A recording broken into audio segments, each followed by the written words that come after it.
O mogno africano cresce rápido e proporciona madeira de qualidade para a indústria moveleira. A espécie importada está ganhando espaço entre os agricultores e representa alternativa ao mogno nativo da floresta amazônica.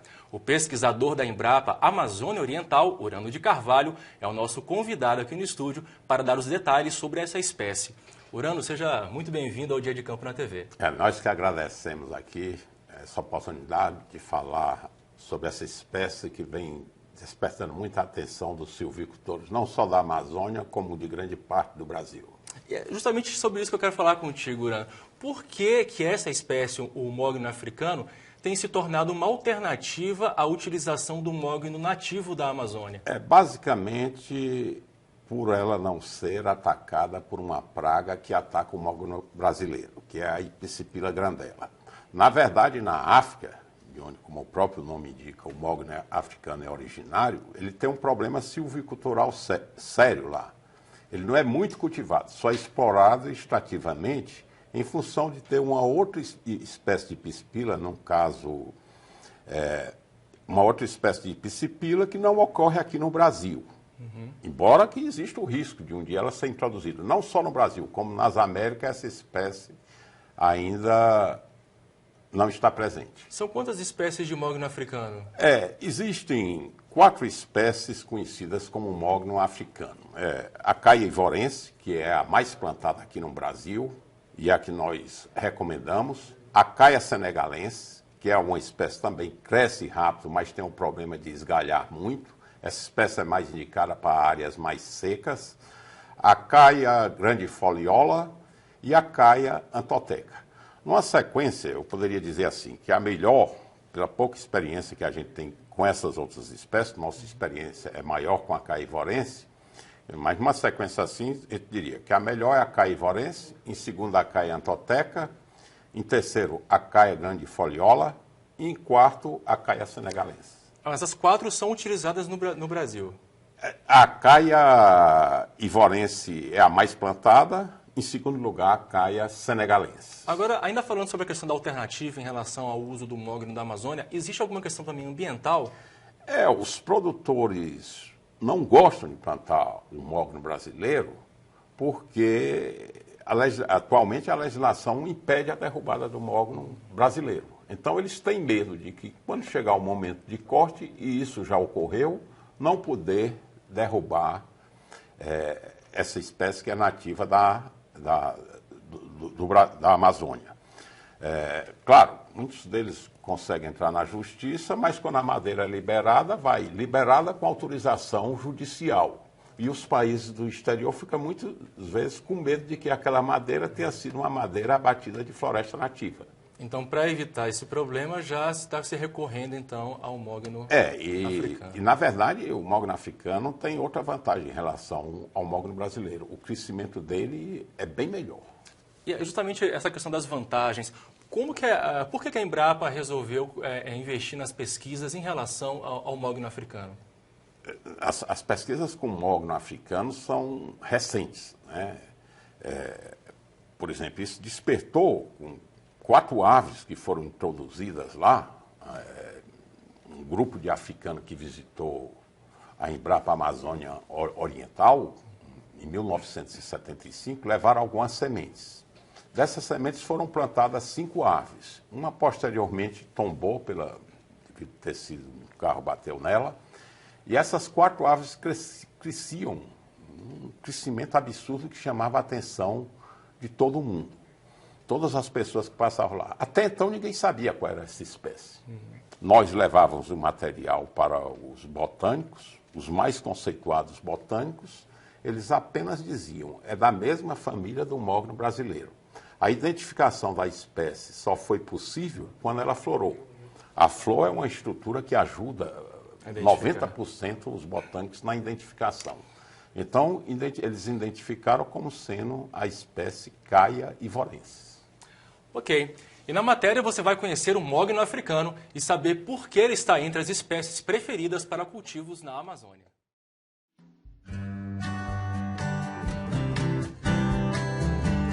O mogno africano é uma espécie madeireira de grande valor comercial e que vem ganhando espaço entre os agricultores.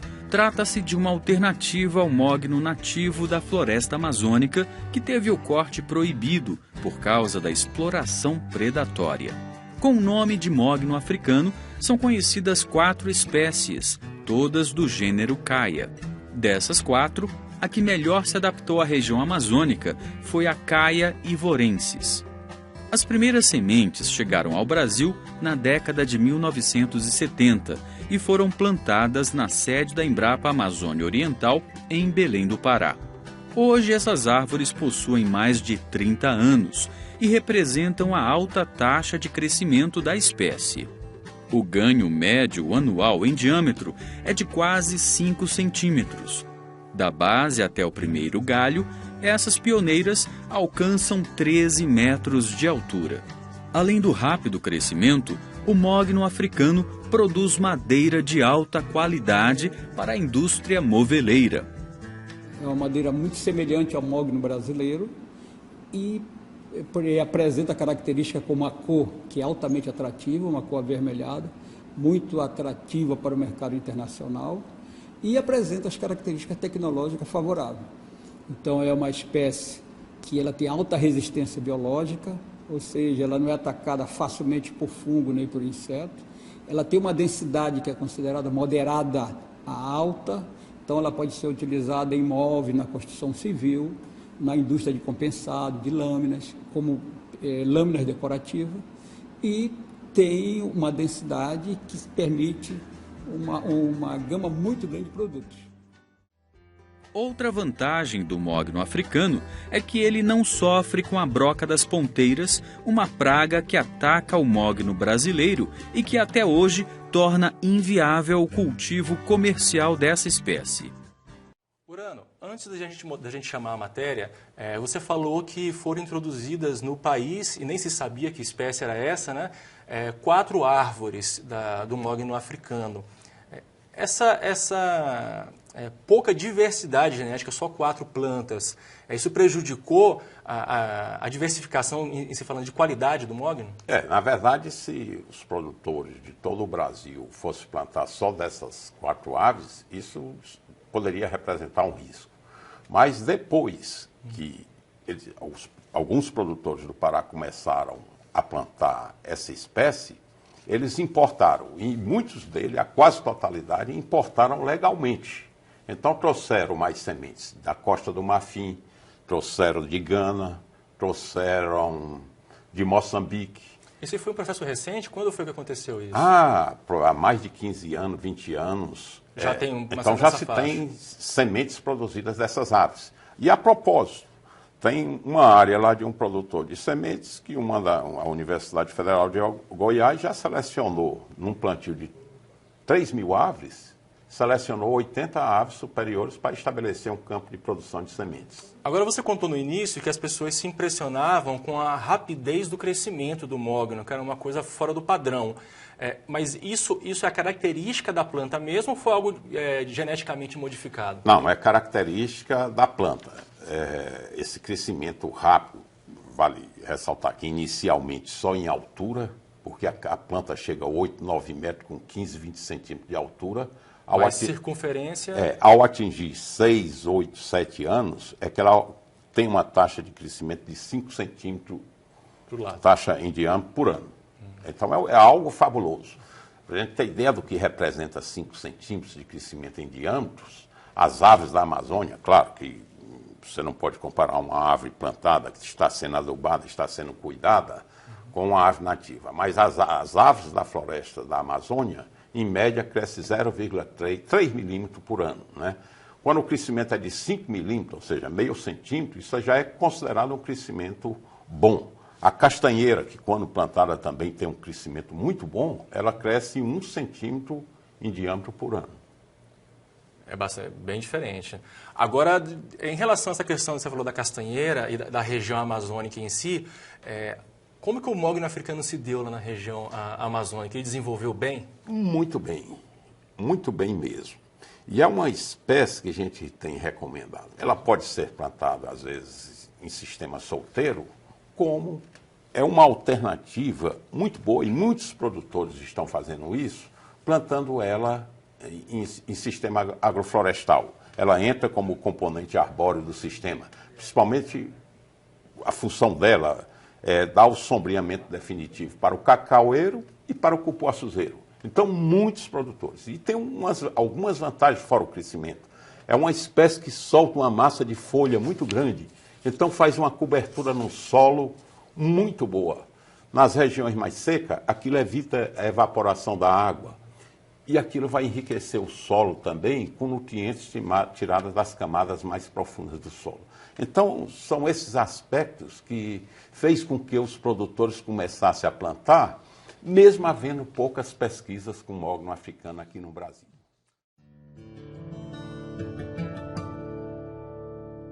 Atualmente existem cerca de 1 milhão de árvores de mogno africano plantadas na Amazônia, quase todas no estado do Pará. O cultivo também tem se desenvolvido em outras regiões do país, como em Minas Gerais. No Pará, o aumento no cultivo de espécies florestais é uma consequência da fiscalização contra a exploração ilegal de madeira, que se intensificou nos últimos anos. Os produtores têm investido no cultivo de espécies florestais, tanto para atender ao mercado madeireiro, quanto para cumprir obrigações de reflorestamento. Urano, o mogno africano ele pode ser plantado em qualquer região do país ou existem restrições? Preferencialmente a área onde ele tem o melhor comportamento é na Amazônia. Geralmente nessa área ele prescinde de irrigação, não é necessária a irrigação. Já na região Nordeste, principalmente no Vale do São Francisco, onde ele tem sido também bem plantado, lá sim, você tem que utilizar a irrigação, porque senão a planta não cresce. Principalmente na fase inicial dela, ela vai morrer. Ela é puxa uma muita planta água. Que precisa de muita água em sua fase inicial. Como toda planta que cresce muito rápido, ela precisa de muita água. Agora, essa questão de solo. O solo lá do Ceará, do Nordeste, para o solo da Amazônia tem bastante diferença, não tem? Os solos da Amazônia são solos muito pobres, com exceção de manchas de terra roxa e as áreas de várzea, onde ninguém recomenda o plantio de mogno em áreas de várzea, são solos de fertilidade natural muito baixa. Claro, vai plantar mogno africano, se é plantio, você tem que considerar que isso é uma cultura. Você vai precisar também adubar. Aí que eu queria entrar. Deve haver, então, um preparo desse solo para poder receber o mogno africano. Claro, você tem que adubar, você tem que mandar analisar o solo, ver quais os nutrientes em que ele é deficiente e fazer essa reposição. Por exemplo, no caso da Amazônia, quando nós vamos estabelecer o plantio, nós na cova só fazemos adubação com uma fonte de fósforo, geralmente 200 gramas de adubo. Os outros nutrientes nós vamos aplicar 2 meses após o plantio. Em pequenos plantios, em áreas onde você tem a disponibilidade de esterco animal ou qualquer outra fonte de matéria orgânica, isso também é interessante você utilizar, porque ele responde muito bem. Uma planta adubada com adubo orgânico cresce no primeiro ano 50% a mais do que uma planta adubada somente com adubo químico. Agora nós falamos do plantio do mogno africano na Amazônia, onde o clima é quente e úmido. Falamos do Nordeste, onde muitas vezes o clima é quente e seco. E agora é possível plantar, por exemplo, no sul do país, onde o clima é frio? No sul, na região sul, eu acho um pouco difícil. Mas na região sudeste, tem pequenos plantios, né? As pessoas plantaram 100, 200 aves, mais para verificar o comportamento e está indo relativamente bem, né? Muito bem, inclusive. Na região sudeste. Na região sudeste, nos pontos mais quentes. Por exemplo, eu diria aqui, na região sudeste, as áreas onde a seringueira se comporta bem, é possível que o mogno africano também se comporte bem. Até mesmo, eu citei que a região sul está fora, mas no estado do Paraná, nas áreas onde se planta seringueira, é possível que o mogno africano, e tem algumas aves plantadas, que ele seja viável nessas áreas. Agora, o produtor que está assistindo a gente agora e ele ficou interessado em plantar o mogno africano, o que ele precisa observar na propriedade dele para saber se ele atende às necessidades dessa planta? Primeiro, ver se chove regularmente, né? Porque senão... Ele vai ter que investir numa irrigação. Vai ter que investir na irrigação. Os produtores do Nordeste principalmente do Vale do São Francisco, tem plantado o mogno africano sob regime de irrigação. Eu acho, inclusive, que essa irrigação e essa área poderia ser melhor aproveitada. Eu acho sem sentido o cara plantar só o mogno africano e esperar 15, 20 anos para cortar. Pelo menos nos 2, 3 primeiros anos, ele poderia plantar uma fruta que é fácil de ser cultivada, como a melancia ou mesmo a abóbora. A questão também é ver se nessas regiões vai ter mercado para esses produtos.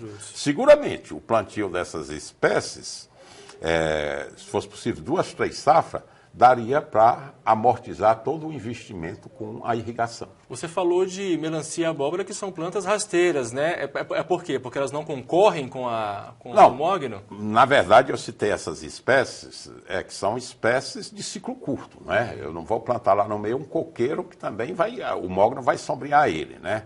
Poderia plantar cupuaçuzeiro e cacaueiro, mas não se cultiva nessa região do Vale do São Francisco.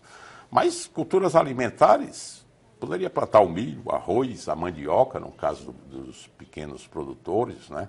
O que eu não aconselho é que muita gente procura, às vezes, assim, vai pedir 10, consegue 10, 20 sementes de mogno, aí as pessoas plantam próximo da casa.